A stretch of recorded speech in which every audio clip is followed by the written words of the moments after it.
Yo, it's Graham Ledger. It's time to get totally tubular. So chill out. This radical, bodacious rewind starts right now. Don't you forget about me. And don't you forget about me. Jose Canseco to score, and he fails to get Dave Parker. Hey, what, we're having an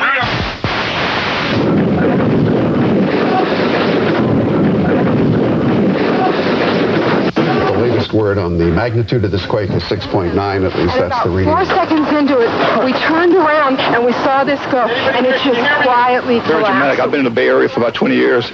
I've never seen anything like this. It was like a sandwich. It had just collapsed together. It's almost unbelievable that we could construct something like this that would be so vulnerable. How is it doing out there? It's the worst disaster I've ever seen in my police career.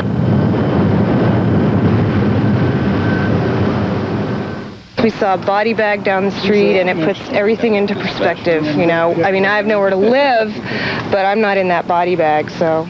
What do you say? Thank God we're alive. I've lived here 20 years. I came here from back east, and I'll never leave. Never. I've lived here 29 years. Never move away.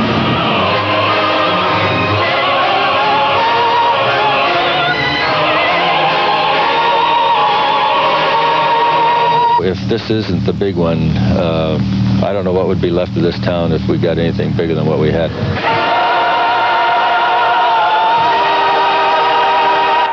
October 17th, 1989 at 5:04 in the evening, the big one in most of our lifetimes hit the Bay Area.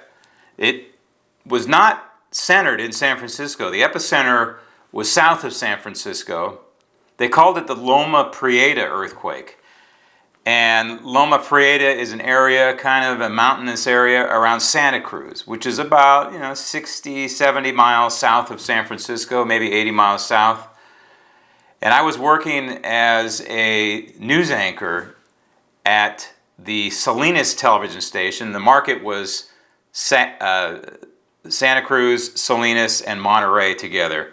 But we had a very powerful signal. It was an NBC affiliate and Channel 8. And this video that you just saw was produced by NBC News. So we got the NBC News feeds, and we got that one at the end of Tom Brokaw's broadcast the day after the earthquake. And all the big anchors went there back then. There was Tom Brokaw, Dan Rather, and I believe probably Peter Jennings for ABC. And of course, this was often called the World Series earthquake because it happened in the middle of the World Series that was taking place at Candlestick Park in San Francisco. But most importantly, this was an earthquake that brought communities together in an incredible way. The big one was something that was drilled into your head when you grow up in the Bay Area, and in particular in San Francisco. And as children, you prepare for an earthquake. You dive under your desk. The teacher tells you when we're preparing for an earthquake, you dive under your desk. And if you're in other structures, you look for a doorway. And if you're in a skyscraper like the Wells Fargo building or the Transamerica Pyramid, I don't know what the heck you're supposed to do. I think they tell you to get away from the glass. Okay, that's great advice. But this big one just happened to occur during the World Series. And in this World Series, if you don't know or don't remember, they're called the Bay Area World Series because the San Francisco Giants in the National League and the Oakland A's in the American League both went to the World Series. And so it was a nightmare for ABC, who was covering the World Series, because that meant 95% of the country probably didn't give a hoot about this World Series. But the Bay Area was in a frenzy. And Game 3 at 5:04 on October 17th, 1989 was just about to begin when the earthquake hit. And the A's were leading 2-0. And of course, the rest is the history, as they say now. And this earthquake, as I said, centered south of San Francisco, but caused damage in San Francisco. And what we learned a lot of things from this earthquake. And one of them was that you can be in an area like Santa Cruz, have the epicenter of Santa Cruz, and the shaking or the reverberation, what have you, this is not scientific explanation, but it's kind of a layman's explanation, can reverberate down underground and then bounce back up somewhere else. And the somewhere else in this case was San Francisco, if you will. The ripples bypassed a large city, larger than San Francisco, San Jose. San Jose was largely unscathed by this earthquake in 1989, but San Francisco, parts of San Francisco was hit hard. In particular, an area called the Marina District. And the Marina District in San Francisco is built on landfill. They filled in parts of San Francisco Bay to create this neighborhood called the Marina District. It's just probably a couple miles from the south end of the Golden Gate Bridge. And it's known for being kind of a quaint neighborhood that is often very windblown because it's right next to the bay, but it has beautiful views. Although it's flat, and it's the foot of Pacific Heights. And that area was hit hard primarily because it is landfill, and we learned something called liquefaction out of this earthquake. Liquefaction is when you build something on fill, whether it's bay or maybe part of the ocean, if you will, or maybe a calm part of the ocean, a bayou, a lake, anywhere where you're in earthquake country and you build on fill, man-made fill, if you will, it shakes like the dickens, and it causes what they call liquefaction, and it basically turns your ground into mush or into quicksand and can devastate buildings, and that's what we saw in the Marina District. And of course, when buildings fall and there's natural gas lines all over the place, fires erupt, and we saw that in the Marina District as well. I am one of those believers in earthquake weather, and this earthquake, again, many earthquakes, it appears to me, have a common thread, and it's warm, dry weather. And that's what the Bay Area was experiencing on that day, and I'll never forget that as being a part of it. But I want to show you something that I think probably 99% of America hasn't seen, and that is raw video of Oakland. We got word that the Oakland Bay Bridge collapsed. Now, of course, it didn't collapse, but a piece of it collapsed. And you saw in that video a car, I don't know where that video came from, but the car actually falling down into that. And what happened was the Bay Bridge is a double-decker bridge, and it was the upper part that fell on the lower part. And apparently these drivers didn't see it, and a couple of them went down and fell on it. They didn't fall into the bay, but they fell on the lower part. But I think if I remember right, at least one or two people were killed. And fortunately, it was not crowded because most people were heading home or already home to watch the World Series, Game 3. And that was really a miraculous byproduct of this earthquake, because in normal circumstances at 5:04, that Bay Bridge is jammed. But because of the World Series, a lot of people were already home. And so I want to take you to Oakland, the Oakland side of the Bay Bridge, and a structure called the Cypress structure, which doesn't exist anymore because it pancaked during the earthquake. It was not built correctly. And this is an area of Oakland that was, it's kind of a blue-collar area, but it really exemplified what people did during this earthquake, where we all worked together because we were all in the same boat, rich, poor, Democrat, Republican, big house, small house, nice car, crappy car, it didn't matter. We were all in the same boat. And we watched the human drama of heroes emerging out of nowhere, out of a working class neighborhood, when the Cypress structure collapsed in Oakland, California on October 17th, 1989 at 5:04 in the evening.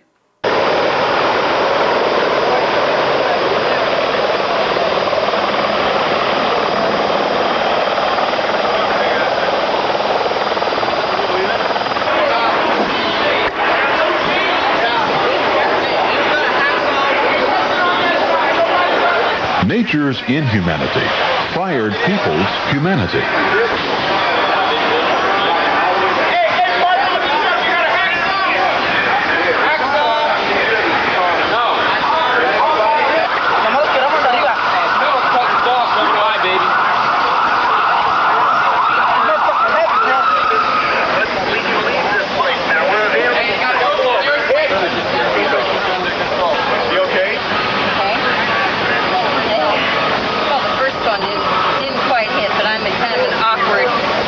The first one just single through, you know, and then that big one came right behind it. Wham! This up, you might feel a little cool. No, you're in your truck. He heard me and he parked outside. Your truck is upside down. Man, they say it's all the way around, this freeway was all the way around 70 torn down. In the minutes after the earthquake, the people in the ghetto neighborhood around the Cypress freeway became instant rescue workers.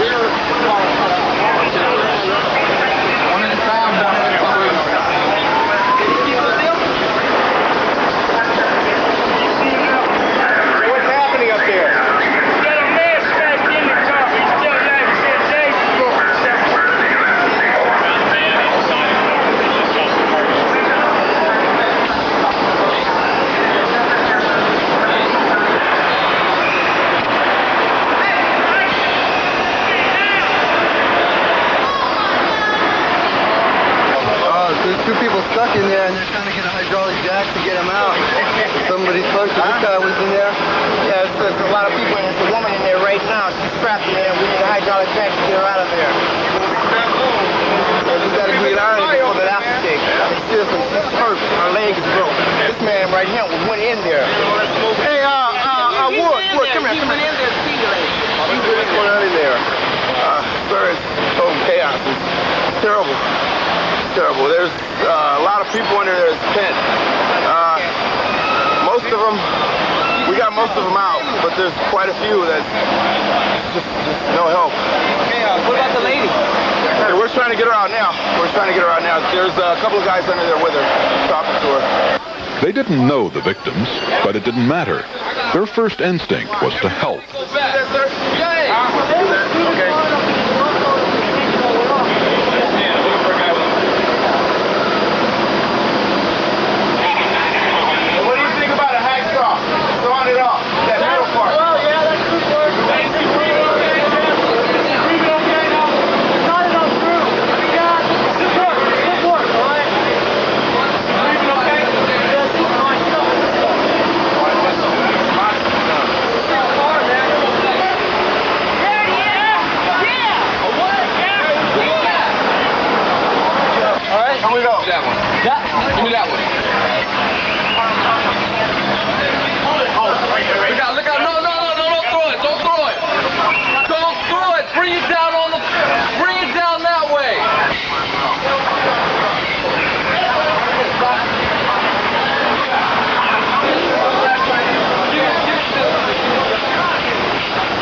Stop running until we get some security up here. Okay. We got two bodies down here?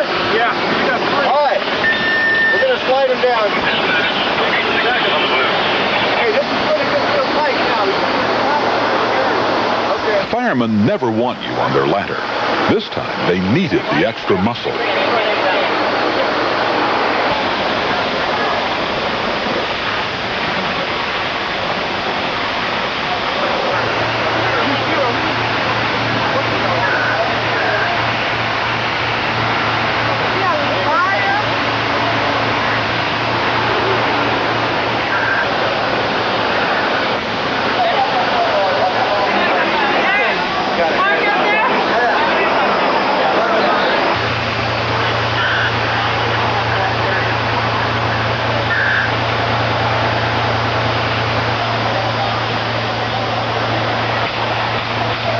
A taxi will do for an ambulance in an emergency like this.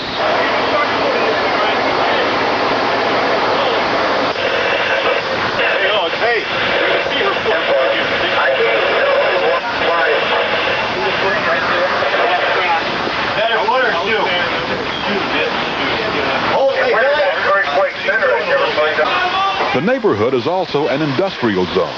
Plenty of heavy-duty equipment and strong men eager to help. Hey, that last guy we brought up, he's going right here. This is his wife's purse. We knew there was going to be people out there that needed help. Came back in and got the lift and got a container and went out there and got up level with the freeway and just put her on top of the box and got her down. Coming over from Oakland and from a fire in Berkeley, as well as smoke coming from the Cypress structure. The upper deck, 50 feet at least, and the upper deck of the Bay Bridge has collapsed.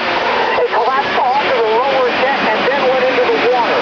Some cars were trapped on by Caltrans, as of now, there were no injuries. People got out of there. The Bay Bridge is closed. The suspension section of the Bay Bridge, supposedly at least upon visual inspection, did not incur any damage. It was the cantilever section.